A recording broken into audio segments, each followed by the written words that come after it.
Today's books are mass-produced by automated equipment.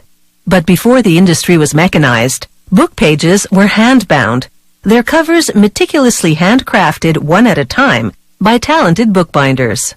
This skilled trade still exists, but is now a specialty service. Bookbinders are part artist, part restorer, because they craft new bindings, yet also repair originals. Before rebinding a book, the bookbinder has to unbind it. She uses a surgical scalpel to cut the strands of old binding thread. This separates the covers and the sections of assembled pages called signatures.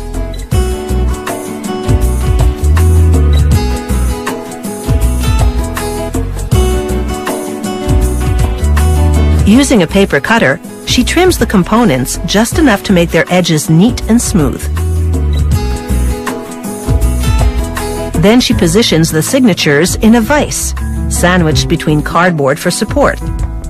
She draws lines across what will be the spine of the book. Then she carefully saws a groove in each line. The groove is just big enough to fit a piece of hemp binding cord. One at a time, she reconnects the signatures on a sewing frame. The frame has binding cords that correspond to the grooves she sawed into the signatures. She sews a linen thread horizontally, looping it around the cords. A chain stitch on each end links each signature to the neighboring one. When she's done, she coats the sewn area with glue. She then lays a thin cloth backing over the glue, then closes the vise tightly to round the back and form joints into which the book's covers will fit. She perfects the joints using a hammer.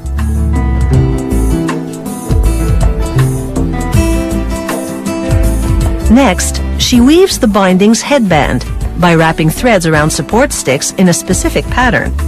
She does this on both the top and bottom of what will be the book's spine.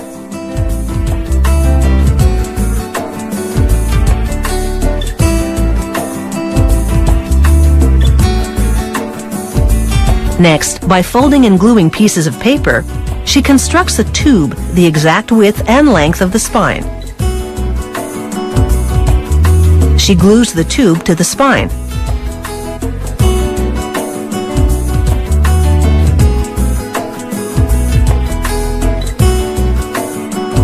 Now for the book's front cover. She layers pieces of cardboard to create a design, then glues it onto a rectangular piece of leather. She presses the leather against the cardboard with a plastic tool called a bone folder. Next, she cuts a strip of thick paper the width of the book's spine and glues small bands across it. Then she glues this onto the leather, right next to the cardboard. Using the bone folder again, she presses the leather down. After adding a second cardboard for the back cover, she glues and folds over the edges.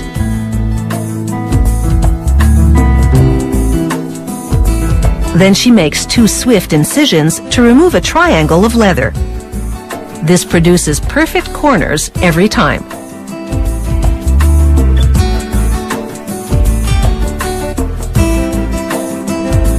Next step, to embellish the cover and spine with gold embossed decorations and lettering. She lays down a sheet of genuine gold foil and hot stamps the design onto the surface.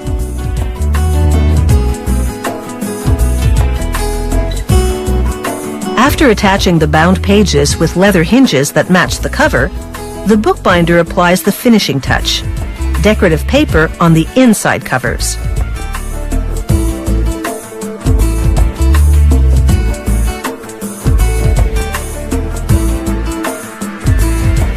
From such traditional styles to ultra-modern fish skin bindings, it's hard not to judge these books by their covers.